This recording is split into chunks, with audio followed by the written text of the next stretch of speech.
Россия ли оккупировала Украину? Или, может быть, саркастически вопрошал он, Украину оккупировала Россию? На этот вопрос есть простой ответ.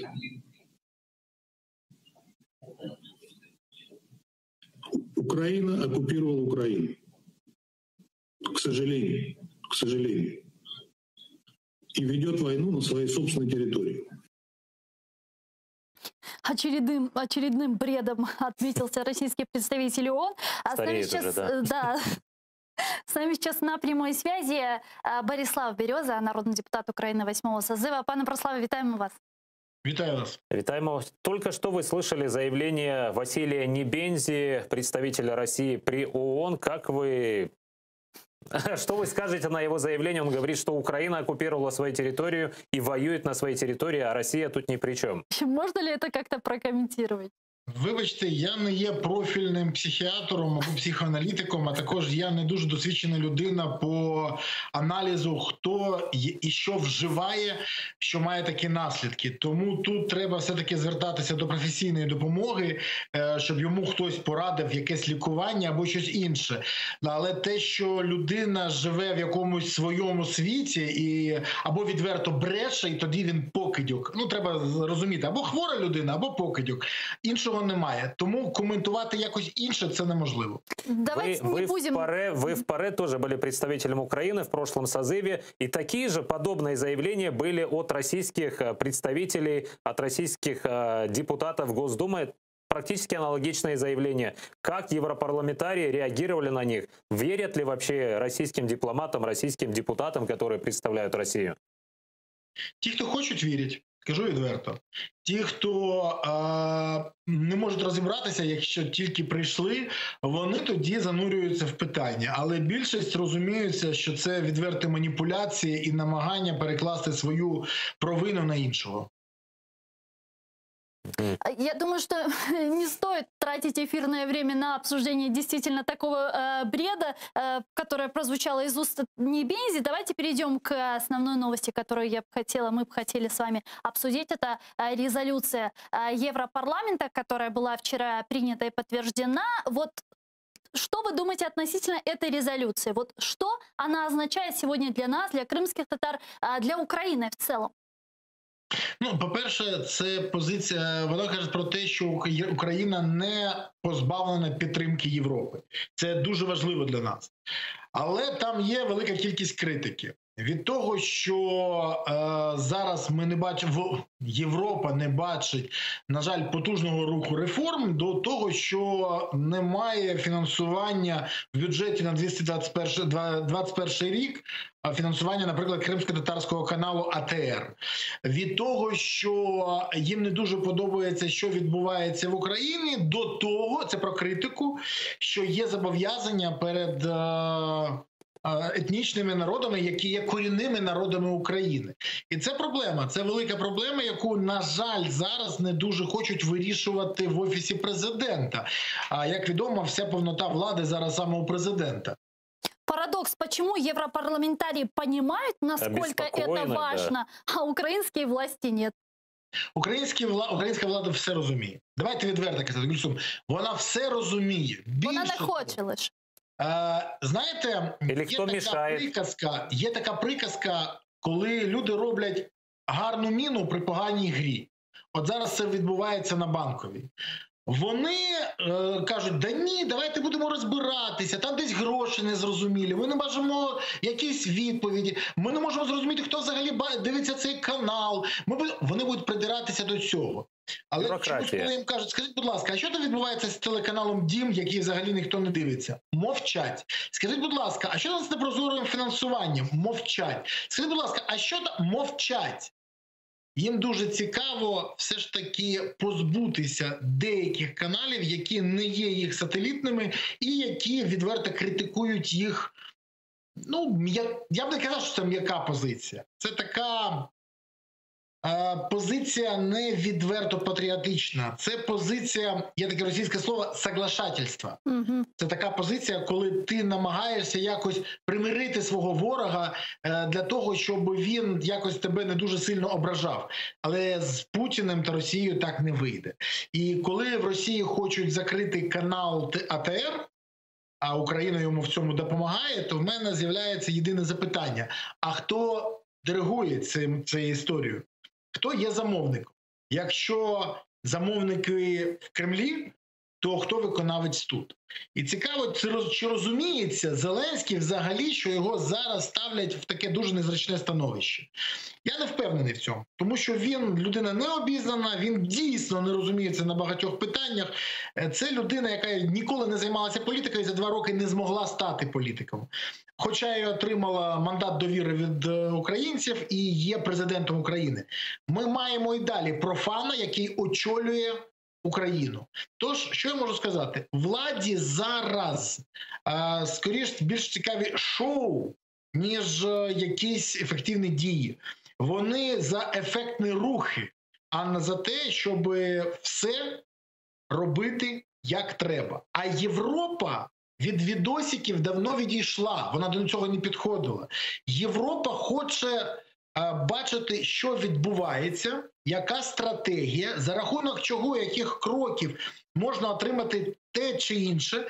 І головне, Європа хоче розуміти, що Україна не тільки партнер, а партнер, який обіцяє і виконує свої зобов'язання. Не тільки перед європейцями, а ще й перед своїм народом. Скажите, а вот эта резолюция, которая была принята в Европарламенте, вот она обязательна ли для выполнения как условие вступления в Европейский Союз? Или же все-таки она носит рекомендательный характер? Ну, мы понимаем, да, формально они не могут ставить ультиматум перед Украиной, так как она не входит в Европейский Союз. Но вот в неформальной форме они же могут так сделать? Дивіться, Хульзо, дуже просто приклад покажу. Ви можете зі мною мене вивести в ефір, але якщо я відмовлюсь розмовляти, то це не потрібно. Я буду мовчати в ефірі. Те ж саме і тут. Можна не виконувати рекомендації. Тоді треба казати відверто «до побачення, Європа». Тому це ті самі рекомендації, виконання яких обов'язкові.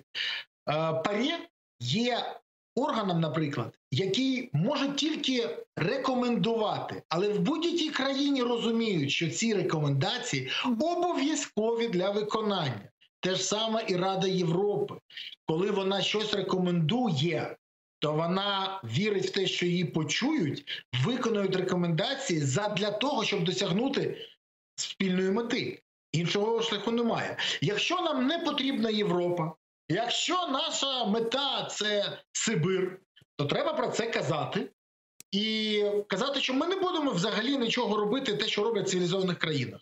Ми кажемо «до побачення антикорупційній політиці». Ми кажемо «до побачення прозорій політиці призначення на посади».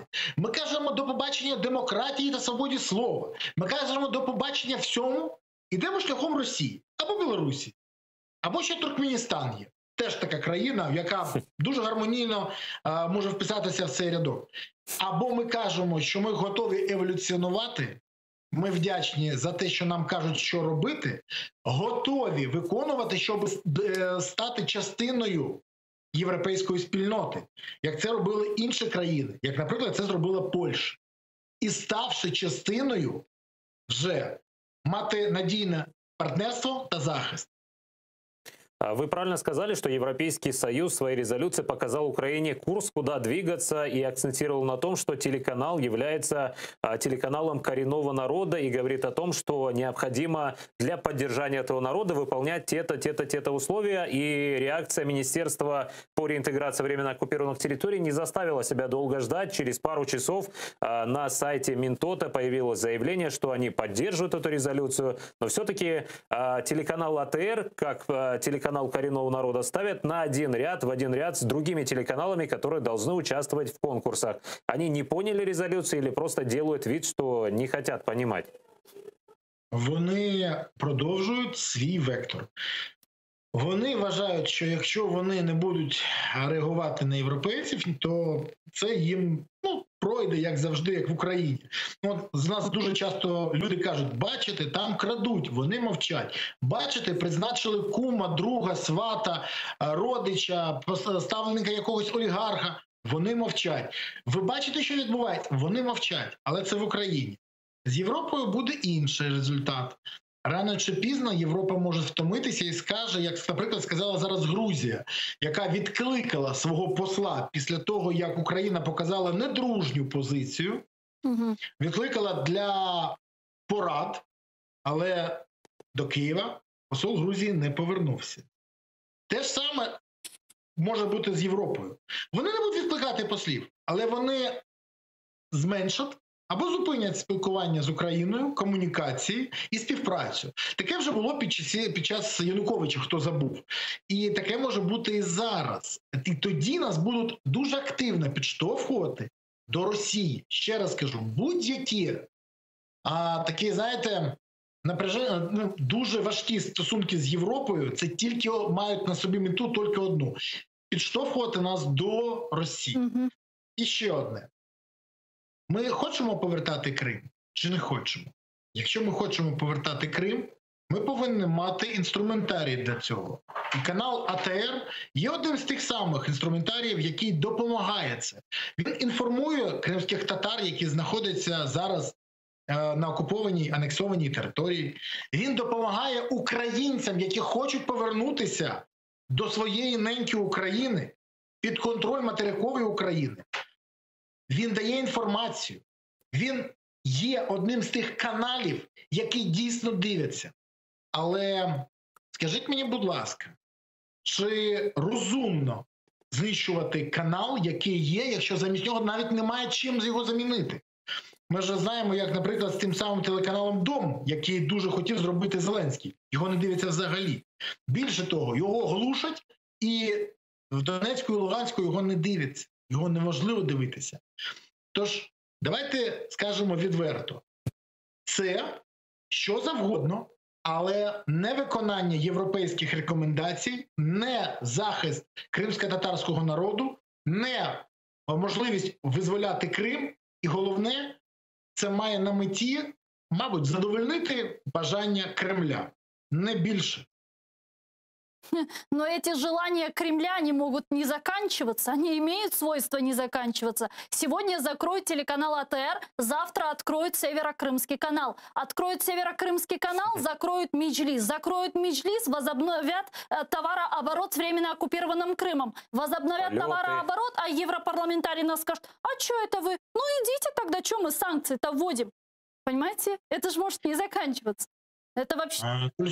Гульсум, Шевкет, послухайте, я хочу, щоб ви зрозуміли. Я зараз спілкуюся по одному кейсу, яким, на жаль, не займаються в нас ті органи, які повинні займатися. Їм повинні займатися Служба безпеки України, Міністерство іноземних справ, Офіс Президента, наша делегація в парламентській асамблеї, але займаюся я, тому що до мене звернулися. І мене наші партнери в парламентській асамблеї запитують: Борислава, ми з тобою, товариші, все розуміємо. Де активна позиція держави, яка показує, що вона хоче досягнути цього? Де підняття цього питання на всіх площадках? Де важливі заяви від офіційних осіб? Їх немає. І тому вони не можуть зрозуміти, кому це більше потрібно. Якимось пересічним громадянам Бориславу Березі чи дійсно керівництву держави України. Так ж саме і тут. Задовольняти можна дуже довго, особливо якщо дивитися в очі Путіну і бачити, що там щось, окрім бажання знищення України. Ну хтось дивиться і бачить там, що війна закінчилась в чиїсь голові, що Путін хоче миру чи ще чогось. А кожного дня повідомлення з фронту, що в нас або поранений, або загиблий. І я не знаю, куди дивиться президент, в які очі, якщо він не бачить, що відбувається. Вот сейчас в Литве, вы знаете, всерьез рассматривают необходимость целевой поддержки для нашего телеканала. Это же эвакуация телеканала. Да, эвакуация, и там даже здание уже предусмотрели, подготовили, вот уже канцелярия. Вибачте, але це ганебно. Якщо так вот я же говорю, если это не позорище для государственных деятелей, то вообще что может быть для них позорищем? Я просто боюсь себе представить, правда. Дивіться, я можу сказати, що коли наші британські колеги кажуть про те, що навколо Зеленського є велика кількість поплічників олігархів та агентів Кремля, вони кажуть про це. Коли вони кажуть, що в фракції Зеленського є представники кремлівських служб, а Зеленський мовчить, про що ми можемо казати? Ну, бачите, людина не розуміється, що відбувається. Єдине, що прийде час, я сподіваюся, і це зміниться. Але ганебно, коли Україна не може захистити своїх своїми силами. Це ганебно. Хоча має потенціал. І якщо так відбудеться, що ви вимушені будете приїхати до іншої країни, ну я хочу сказати, що це ганьба буде на європейському рівні. Вот, кстати, сегодня мы сейчас обсуждали с Владимиром Огрызком последнее заявление Сергея Лаврова, значит, министра иностранных дел России, который сказал, что, в принципе, мы готовы разорвать дипломатические отношения с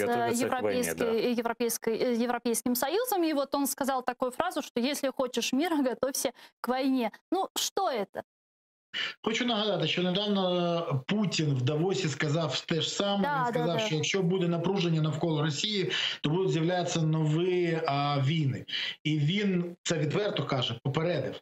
Да, Росія готується до війни. Війна майже неминуча, і ми можемо жартувати, що та ні, це перебільшення, та ні, це таке, знаєте, якісь Касандри або, не знаю, якісь... волхви щось нагадали. Ні. Росія готується до війни. Дивлячись на зменшення внутрішньої підтримки, Кремль намагається зараз знайти нового ворога. І, наприклад, спільний Захід, такий об'єднаний, це найкраще. Росіяни будуть розповідати, дивіться, нас хочуть знищити. Ми останній бар'єр. Росія, руський мір. Ми повинні захищати себе. Саме тому є небезпека війни.